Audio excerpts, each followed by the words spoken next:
Halo guys, bagaimana kabar kalian semua? Semoga dalam keadaan baik-baik saja dan dilancarkan segala urusannya.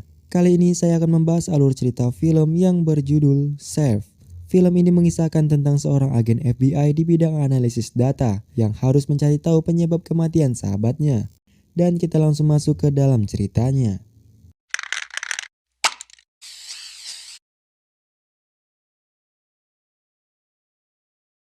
Film dimulai dengan memperlihatkan seorang pria yang sedang mendengarkan omelan dari istrinya. Pria itu bernama Safe dan istrinya bernama Maya. Terlihat ada dua orang yang tidak dikenal turun dari mobil dan menembaki mereka. Safe melihat terdapat simbol yang dimana mereka adalah suruhan dari Gordito, musuh dari Safe. Maya benar-benar sudah tidak tahan dengan masalah yang dimiliki Safe. Maya pun takut anaknya dalam bahaya. Maya berniat menjauhkan anaknya dari Safe dengan cara meninggalkannya. Seiring berjalannya waktu, anak Safe yang bernama John pun bertumbuh besar. Setiap tahun Safe memberikan kado yang berbeda-beda kepada John. Hingga John yang sudah beranjak dewasa, kini telah bekerja sebagai seorang agen FBI di bidang analisis data dan keamanan cyber di gelar MIT. Safe dipanggil untuk masuk ke ruangan konferensi untuk melakukan rapat. Bosnya menyampaikan kepada semuanya bahwa Gedung Putih ingin meningkatkan keamanan karena potensi serangan dari teroris. Mereka juga disuruh mengawasi seseorang bernama Farid Bahar yang sering bolak-balik ke Afghanistan.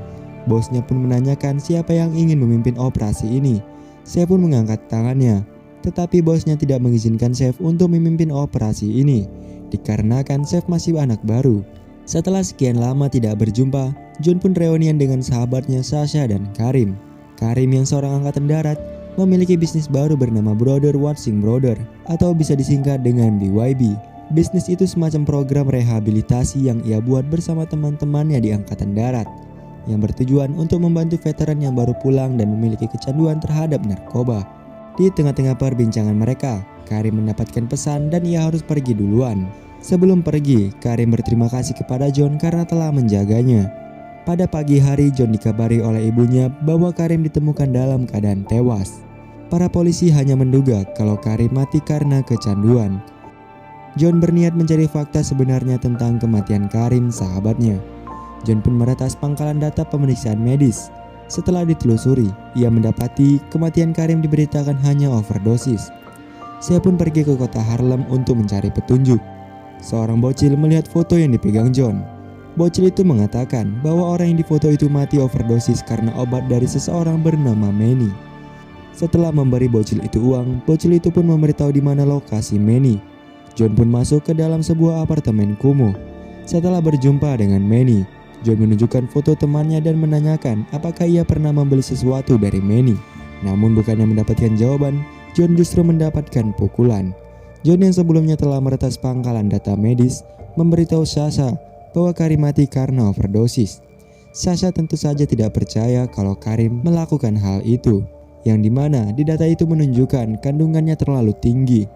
Mereka pun menduga kalau ada seseorang yang berniat membunuh Karim dengan cara membuatnya overdosis. Setelah itu John pergi untuk menemui ayahnya setelah 25 tahun tidak berjumpa.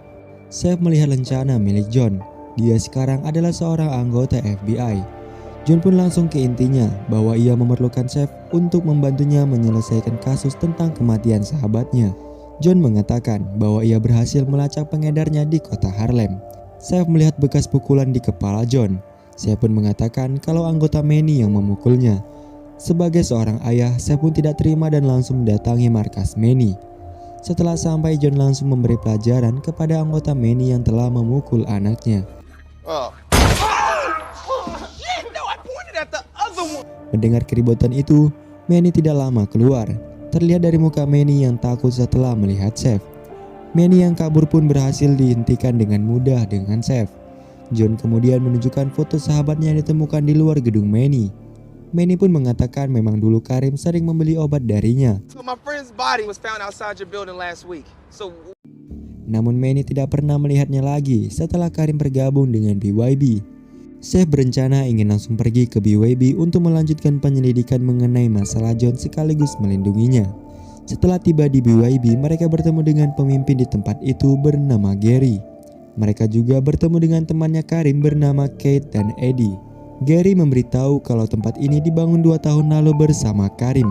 Namun mereka juga mengatakan Karim belakangan ini sering kali ke masjid di kota, yaitu Masjid Rasyad, dan sering menghabiskan waktu bersama dengan pacarnya bernama Anam. Mereka menduga kalau dari situlah Karim mulai memakai narkoba lagi. Setelah pergi dari tempat itu, Saif merasakan ada yang aneh dengan Eddie yang tidak melakukan kontak mata. John pun mengatakan mengenai Masjid Rasyad, para FBI mencurigai masjid itu terdapat adanya aktivitas teroris. Saif mengajak anaknya untuk pergi ke tempat hiburan, alasannya untuk menjernihkan pikiran. Ternyata di tempat itu Saif bertemu dengan temannya. Ia mengatakan bahwa kemungkinan John memiliki petunjuk yang bisa membawanya langsung ke Gordito. Saif menyuruh temannya itu untuk mencari informasi mengenai seseorang bernama Eddie yang bekerja di BYB. Saif mencurigai bahwa Eddie terlibat dengan Gordito. John yang mabuk parah pun terlibat perkelahian, namun dapat dimenangkan oleh John.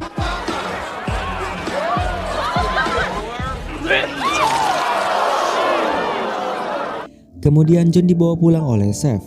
Saif yang ada di rumah John melihat foto John saat masih kecil. Keesokannya mereka pergi ke Masjid Rasyad. Ternyata Sasha juga ingin ikut dengan John. John pun memperkenalkan ayahnya kepada Sasha. Mereka pun bertemu dengan wanita bernama Anam yang katanya pacar Karim.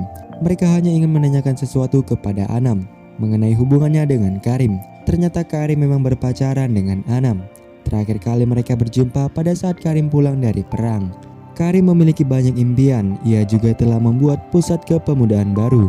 Ayah Anam yang melihat rencana FBI milik John menyuruh mereka untuk segera keluar. John penasaran berapa biaya yang dibutuhkan untuk membangun pusat kepemudaan baru itu. John memerlukan laptop yang tidak bisa dilacak. Saif mengatakan terdapat laptop di rumahnya yang tidak bisa dilacak. John menerima telepon ibunya. Saif menyuruh John jangan beritahu ibunya kalau ia sedang bersamanya. Ibunya hanya menanyakan bagaimana kabar John dan juga memberitahu ibunya akan pergi berkencan di kota. John mulai mencari tahu tentang Masjid Rasyad, tetapi ia cukup kesusahan karena penjagaan yang cukup ketat. Setelah berhasil dicari tahu, John mendapati uang senilai $500.000 disetor langsung ke akun pribadi ayah Anam dari supermarket bernama Supermercado. Mereka pun segera pergi ke tempat supermarket itu. Setelah sampai, mereka bertemu dengan wanita bernama Benny. Mereka pun menanyai beberapa hal, tetapi John malah mendapatkan pukulan. Mereka pun menanyakan mengenai soal Farik, yaitu ayah Anam. Terlihat dari muka Benny, ia mengenalnya. Mereka pun ingin membahas tentang $500.000 yang ditransfer langsung ke Farik. Belum mendapatkan petunjuk yang cukup, Saif pun mencari dokumen yang berisi foto Benny bersama dengan Gordito, geng terkuat di Harlem. Yang membuat Saif heran adalah urusan apa Gordito sampai melibatkan masjid. John pun mengambil kesimpulan, ia mencurigai alasan Farik sering bolak-balik ke Afghanistan adalah untuk membawa heroin. Dan Karim mengetahui hal itu dan Karim pun dibunuh. Ternyata John telah memasang kamera mikro di atas meja Benny agar dapat mengawasinya. John pergi makan malam dengan Sasha. Ibu John yang pergi berkencan dengan seorang pria bernama Ron mendapati kalau Saif juga berada di tempat itu. Setelah dari kamar mandi, Maya melihat Saif yang duduk berdua dengan Ron. Saif pun melihat orang-orang mencurigakan dan menyuruh Maya untuk segera menunduk.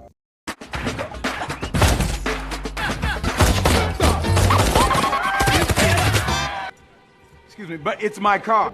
Saif pun segera cepat-cepat menuju ke tempat John. Ternyata John juga terlibat baku tembak di sana.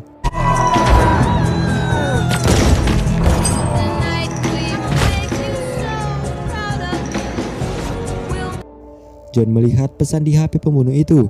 Ternyata orang itu adalah suruhan Benny. Dan tidak itu saja, terdapat segudang pesan mengenai pengiriman gelap dan ada juga pengiriman lain dari Afghanistan. Pesan ini saja sudah cukup untuk mengaitkan Farik yang bekerja sama untuk geng Laskaras atau bisa dibilang geng Gordito. Keesokannya, pada siang hari Farik ditangkap FBI. Namun mereka tidak menemukan kejahatan apapun maupun kaitan terhadap terorisme. Hal itu membuat para warga marah. Akibat hal itu, John pun dipecat oleh bosnya. John dikabari temannya kalau ia telah berhasil mendapatkan beberapa informasi mengenai Eddie, yang dimana Eddie bersih tanpa kejahatan. Tetapi sepupunya bergabung dengan geng Laskaras yang bertugas mencuci uangnya, yang ternyata sepupunya adalah Benny. Sementara John kembali ke BYB untuk mengungkapkan kalau Eddie beserta temannya yang memasok heroin untuk Laskaras. Setelah masuk ke dalam, John melihat terdapat banyak sekali heroin di sana. Ia juga mendengarkan percakapan mereka, yang dimana mereka akan mengantarkan heroin itu ke tempat Gordito. Eddie yang menyarankan mereka untuk menyerahkan diri ke pihak berwajib dibunuh langsung oleh Gary. John yang ada di situ pun ketahuan, tetapi berhasil menangkap Sasha. Tidak lama Seth pun datang.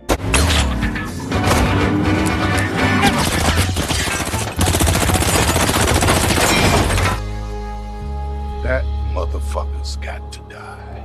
John menjelaskan kepada Seth bahwa Gary lah pemasoknya, sedangkan Gordito yang akan menjual barangnya. Tugas Benny adalah untuk mencuci uangnya. Setelah mengetahui kebenaran alasan kematian Karim adalah ternyata sebelumnya Karim bergabung dengan Gary dan yang lainnya.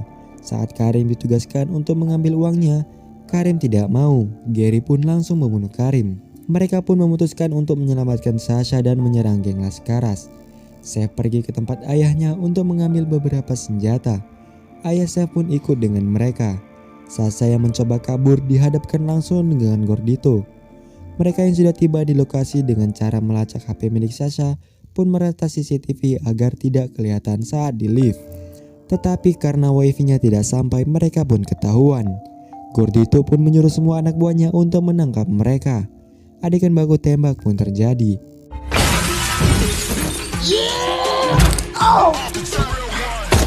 These motherfuckers ain't playing. For my car, motherfucker. Di saat semua sudah beres, Gordito datang ingin menembak John. Tetapi Seth langsung menyelamatkannya dan membunuh Gordito.